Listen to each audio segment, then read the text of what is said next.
All right, all right, all right. Hey, everybody, it's Norman Comstock with UHY Advisors. It's so nice to have your participation today and look forward to just going through a fast 30 minutes with you this afternoon. We're going to be talking about this concept of network distancing. And in that light, I want to be able to just share a little bit about UHY. You may know us as a public accounting firm, but we also have an extensive consulting capability. It's made up of four components: the technology risk and compliance, transformation solutions, software solutions, and resource solutions. I particularly work in the technology risk and compliance area, where we focus on two core areas around cyber and attest services, generally from an IT and security perspective. So if you have a need for any of those, you want to explore any of those, certainly contact us afterwards. I have a co-presenter today, Richard Peters, who's a principal in the group. Richard, you want to say hello? Hey, everybody. Good afternoon. Richard Peters, also in our TRC practice, focus on cybersecurity, so pen tests and security assessments and security compliance. So thanks for being here. So he's going to be my straight man for this session. So just some housekeeping for this. Again, session's going to be about 30 minutes. I'm going to do my best to try to get through that. Not talk too fast, but I do want to be attentive to the time that you've made available to us. We will have participation certificates emailed to everybody. So depending on what your maybe NASBA requirements or the professional association that you're with, it will be applicable, but the participation certificate will be there. A digital copy of these slides will also be available via email link back to our website where all the recordings are being done. And we'll have a survey that follows this session. And I really would encourage you to hang around, please. Provide us some feedback so that we can make this better, more value added in the future. Really appreciate that. Maybe just a couple more things. Input is very much encouraged. I have everybody muted at this point in time. We'll be answering questions and comments throughout the presentation. You'll see this icon bar here that is on your GoToWebinar widget. And the last one is this raise your hand icon. We'll ask a couple of times. Richard may actually be looking for that just to kind of give us some visual feedback around how we're doing, maybe some responses from the audience. And again, in order for you to ask your question, there's a question box, comment box. So please take advantage of that. And if we need to interrupt during that time, I think Richard will help us moderate the questions.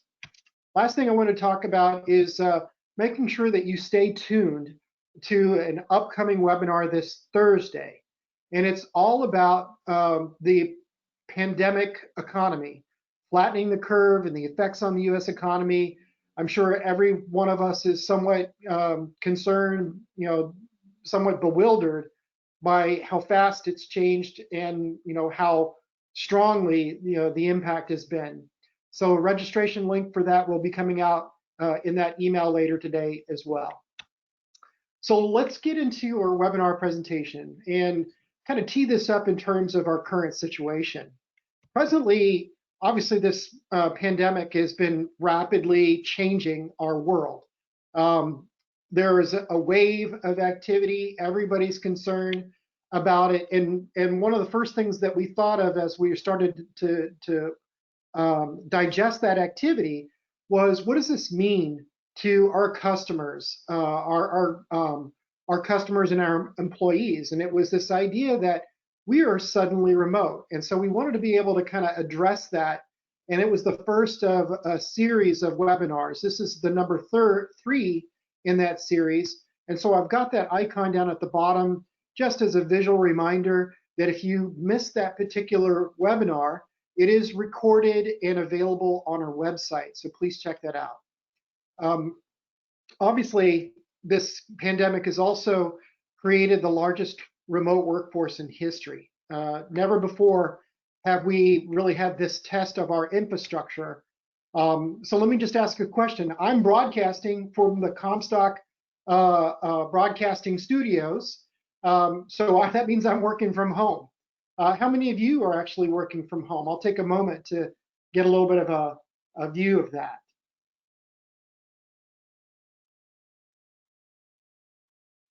Norman, we are ringing in the votes. So I'd say about half of those participating so far. All right. Well, I can only imagine it's a majority, and part of that is because of the circumstances that business and governments are closing offices in response to state and local leaders, federal leaders, telling us that we need to stay home, work from home, to practice, this whole concept of social distancing. That's, again, made us suddenly remote. And for some of those people, they've never really worked from home before. Your business continuity plan may never have provision for this kind of an event, for the extended period that we're going through right now. It's possible that we may actually be going through this through mid-May, maybe the beginning of June. Who knows at this point in time? But the ability to be able to be productive through that process in a remote fashion is going to test us. And in that light, we realize that it creates anxiety.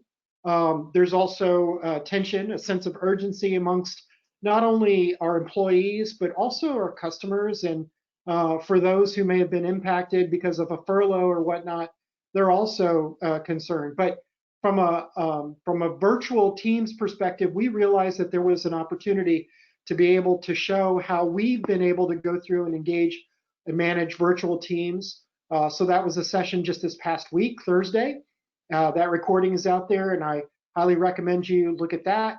But the last leg of this webinar in terms of the series is essentially this idea that we're having more and more exposure and there's disruption that is occurring, probably from the malfeasance of threat actors that may be realizing that there are some weak points that they can exploit.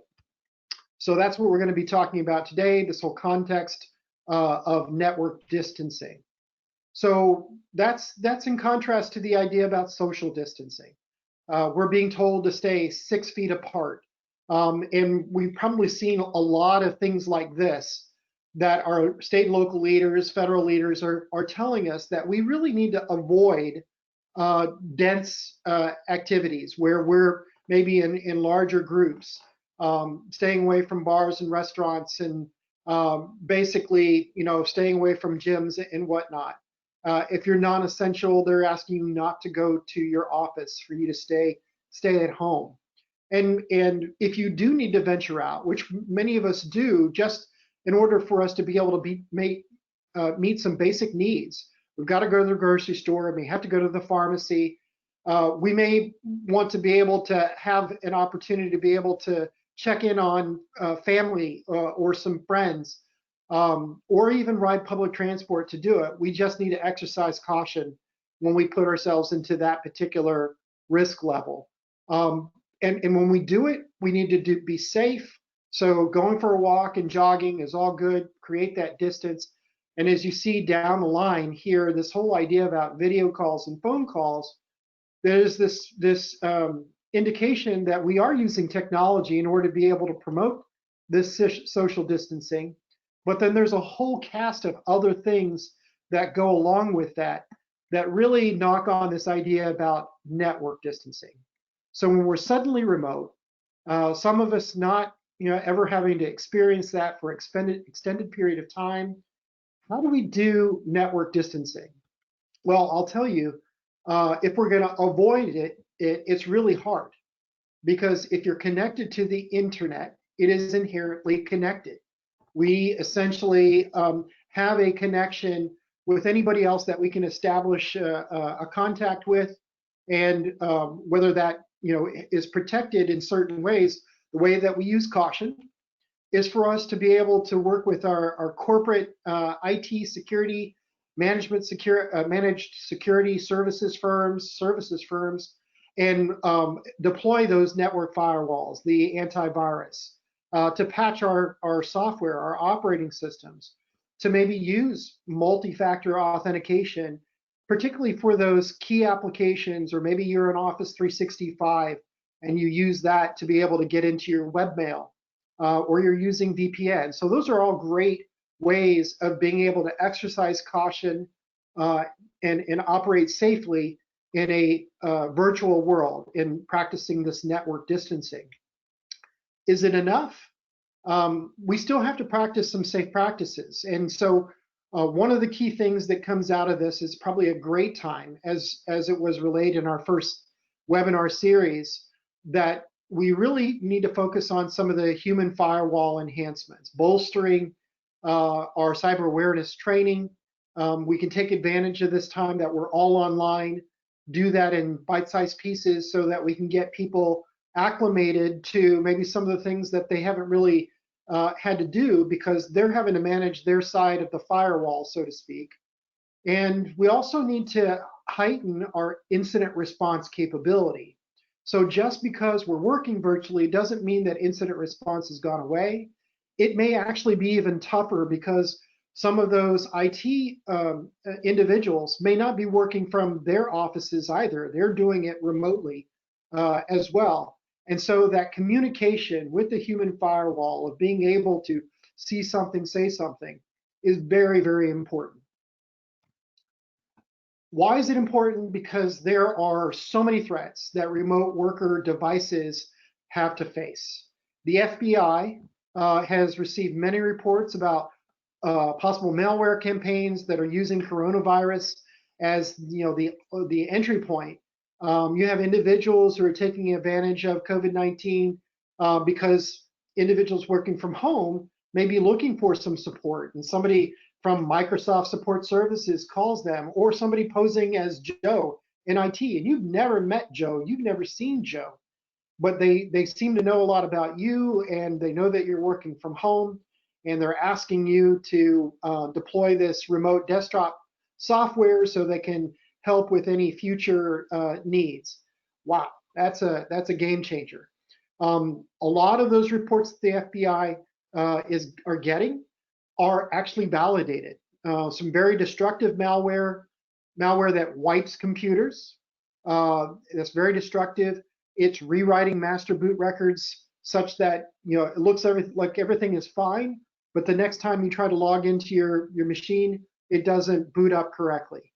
There are some vulnerabilities that organizations, threat actors are actually looking at DNS server configuration on home routers and modifying that so that when you navigate on your internet search, you're actually being transported to malicious sites in the hopes that you'll click on links and they'll be more strategic and much more ambitious about spreading their malware. The last thing here that I wanted to also talk about was this idea about Zoom. And Richard, you have been doing a lot of research and following this in the past week. Maybe you can share a little bit about what you've seen. Yeah, thanks, Norman. In the past 2 weeks, Zoom has had all kinds of coverage. Literally 2 weeks ago, their stock price was at their highest, and so it's come down significantly since then.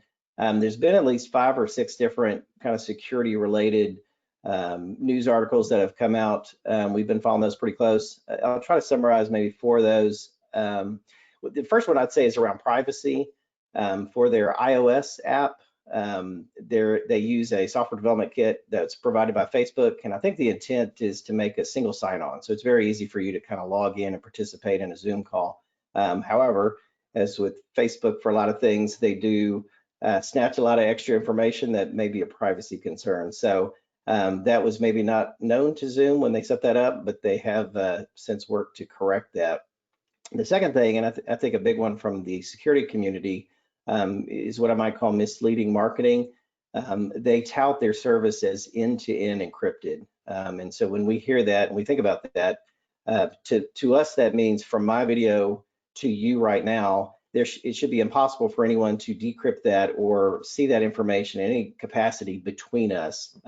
However, in the case of Zoom, it's not that way. Zoom does have the capability to decrypt that, to view that data, whether they're forced or if there were a bad guy in there. don't totally fret. It is SSL connection, HTTPS, similar to how we communicate with our banks. So it's not wide open for the world, but that is a bit misleading, especially from a encryption standpoint. The third one is more of a misuse, but it's something to stay vigilant about, like phishing. So you'll see probably in this chat window around you, there's a chat box there.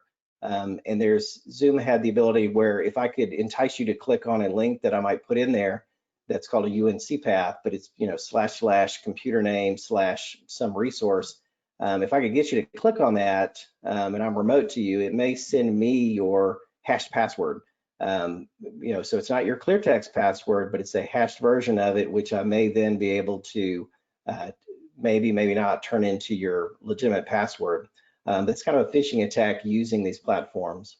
And the last one I'll talk about is a privilege escalation attack. And so from our pen testing group, that's something that's very interesting.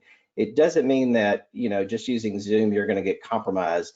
But it could mean that if your system were compromised in some way and we were able to see that you had that version of Zoom on there, we could escalate our privileges from a standard user maybe up to an administrative level. And once you have that level of access, any data on that system is available.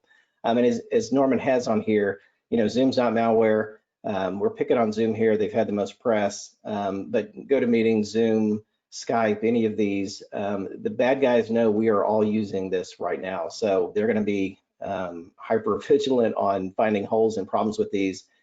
So we also need to pay attention to these devices. So thank you, Norm. Thanks, Richard.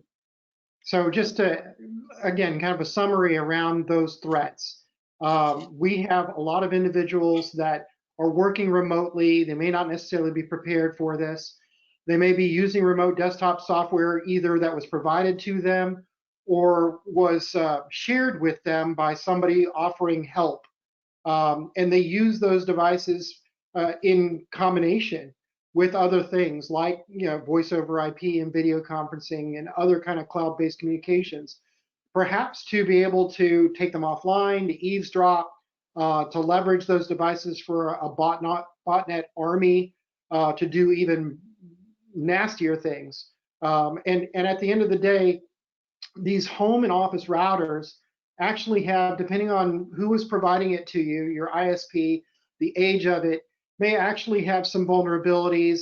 There may be some VPN filter malware that's been distributed that you thought would make you safe, but what it's actually doing is collecting intelligence, exploiting the devices that it's connected to, maybe blocking network traffic, and in some cases making other devices inoperable. So that's a very modern threat landscape. And it's been happening, but it's getting faster because we have a very motivated, sophisticated, well-funded community of bad guys. And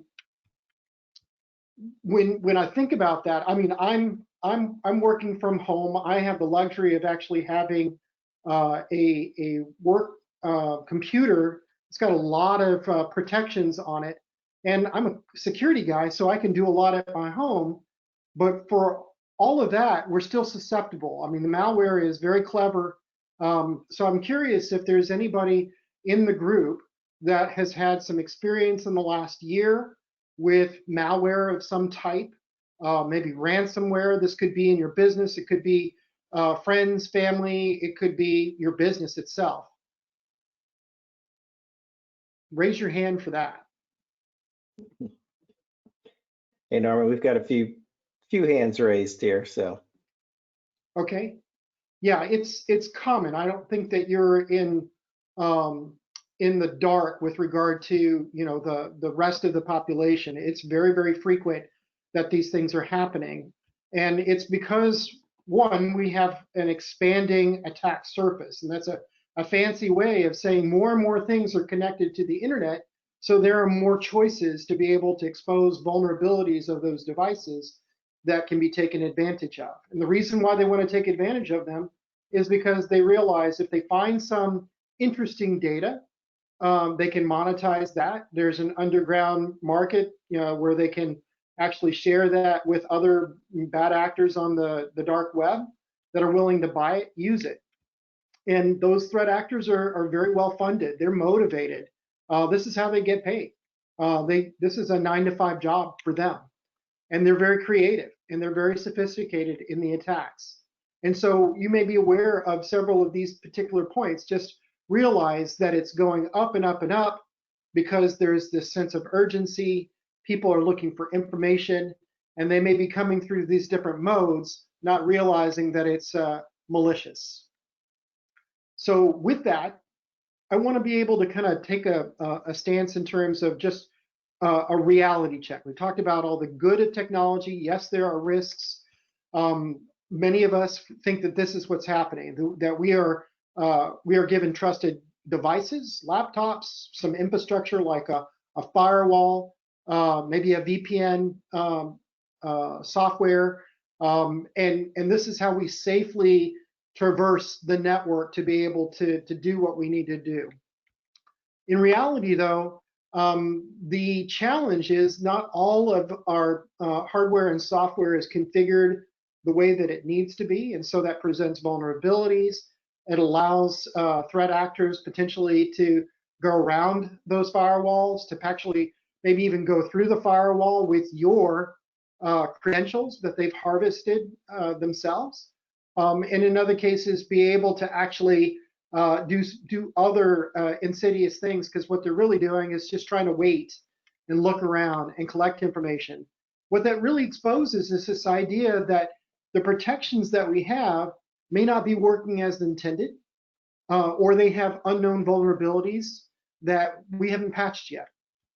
And so that gives me a good transition to this concept that about 6 years ago, the National Institute of Standards and Technology released something they called the Cybersecurity Framework. It's a presidential directive to be able to help critical infrastructure when we were starting to get a lot of security events happening.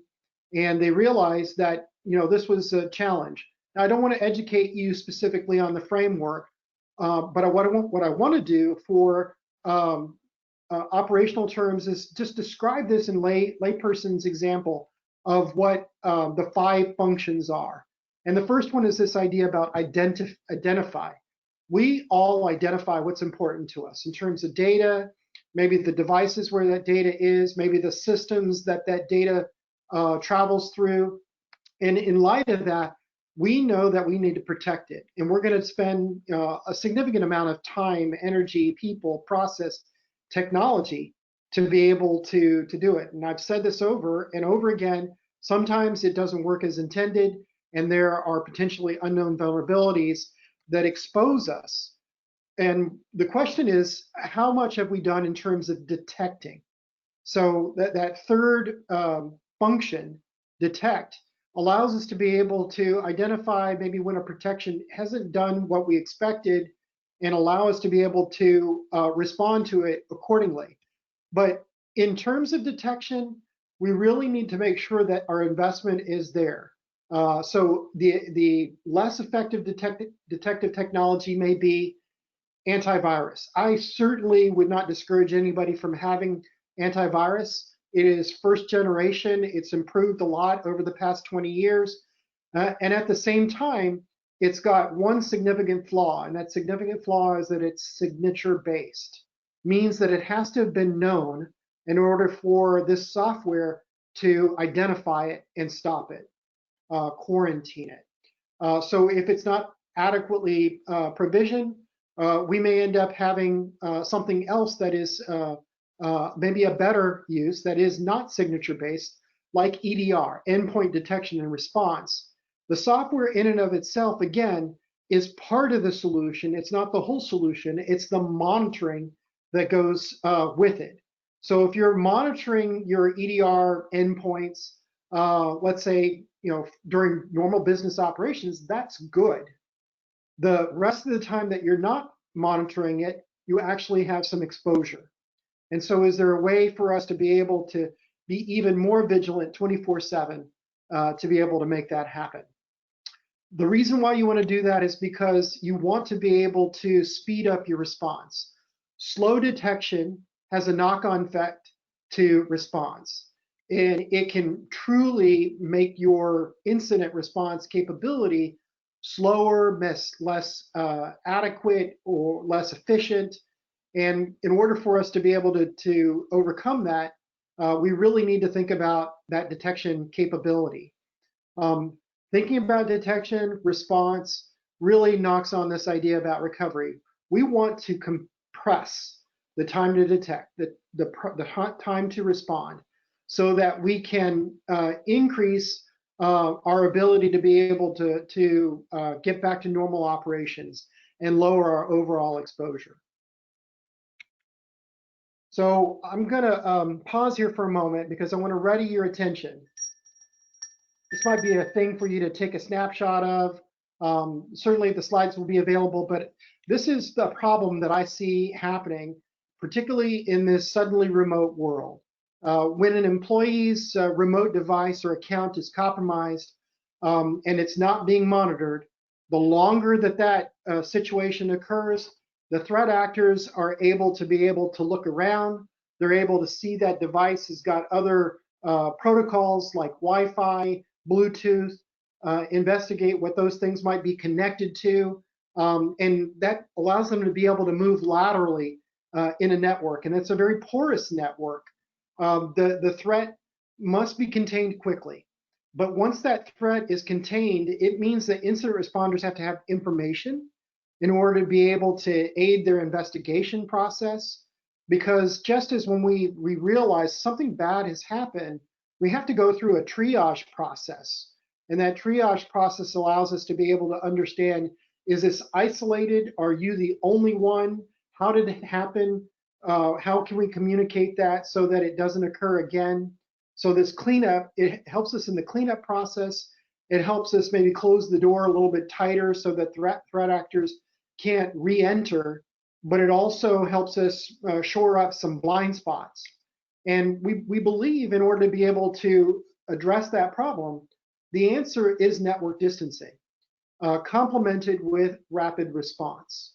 So I haven't talked about rapid response yet, but the idea here is, again, adding capability to be able to aid incident responders to collect that network and endpoint data to speed their incident response capabilities, investigate, and help the individual and the organization recover. We really want to determine the extent of that disruption, disrupt their threat, eliminate the traces so that we can monitor for potential reentry. If they found you once, it's likely they will try again. So what can you do? The picture in front of you is a security and operations center. And you can imagine with all the monitors there and maybe the heads that are around, this is quite expensive to put in place. You certainly wouldn't do it in the event of an incident today. It would be, you'd be flat-footed in the process. So I don't recommend that you go try to figure out how to create a security operations center. It takes time, significant capital, but I do encourage you to build SOC-like capabilities to help yourselves be able to detect and respond more adequately. Endpoint detection allows you to be able to do that, but it must be monitored to be effective. And I'll leave you with this, that UHY does offer a co-managed detection and response service with our partner, eCentire. So if you're interested in that, please reach out to us and we can share more information about it.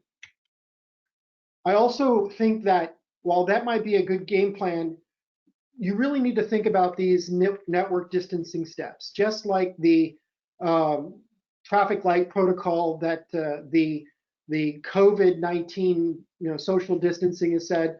We kind of have to think about it maybe in our network distancing steps. How do we protect ourselves? How do we avoid bad things from happening?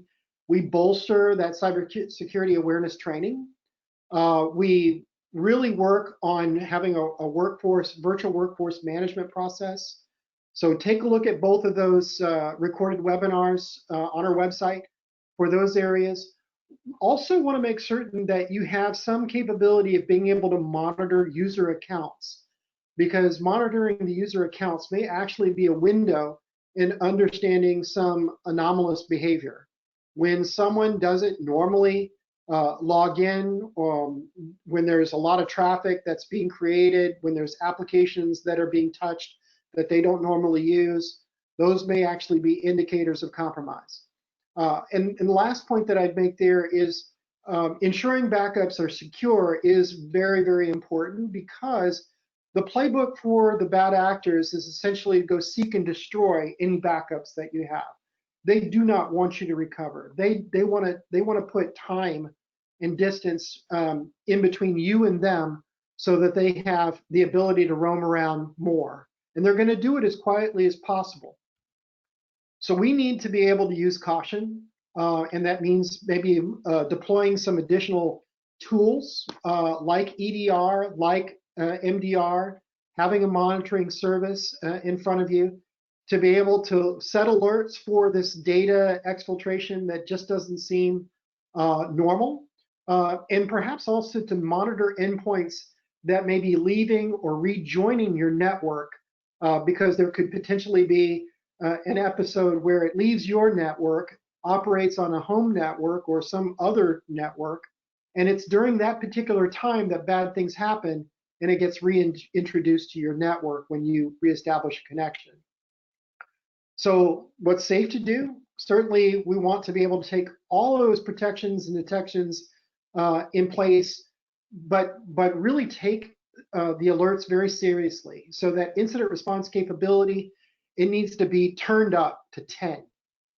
They need to be able to recognize that if you see something, say something, even in a virtual space.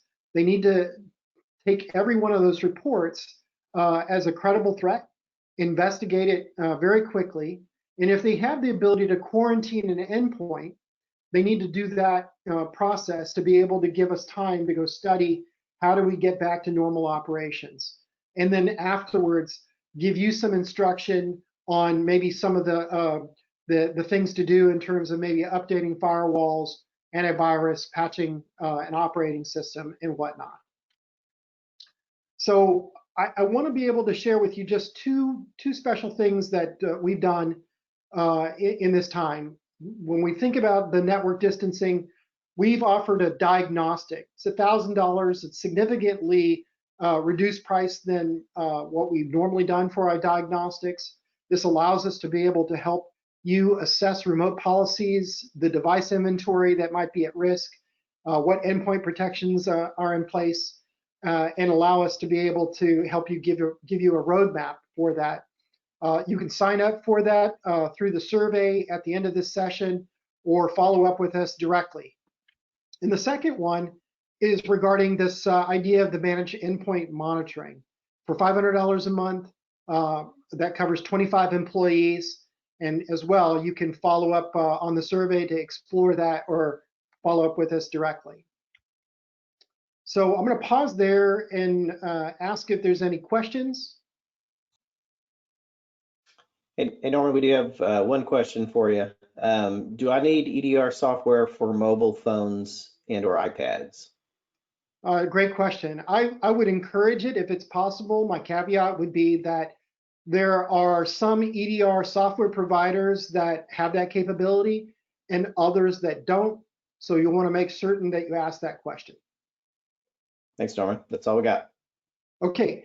So in summary, I just want to share with you that it is definitely rapid change. We have an unprecedented time in front of us. The cyber threat vector is increasing exponentially, logarithmically. Our associates really need communication and guidance for them to be able to know what to do, how to do it. So that means we need to train employees to be better human firewalls, but recognize that there is a failure point, of humans and technology. So perhaps there's an ability to be able to use the available technologies to be alert, say something, see something, say something, utilize network distancing solutions like MDR, endpoint detection, and then maybe lastly to retain and supplement your incident response capability with a rapid response service before disaster strikes. Again, you can't provision that service if you don't know what number to call. It's very hard to scramble a fire truck to go put out a fire. So at the end of the day, it's one of the key things there is just recognizing that network distancing can really help your organization. Here's our contact information and a couple web links for you to take a look at our services for technology risk and compliance or crisis management. Stick around for the survey that's going to be coming up in just a few moments. And I wish everybody safe social distancing, safe network distancing. Be well.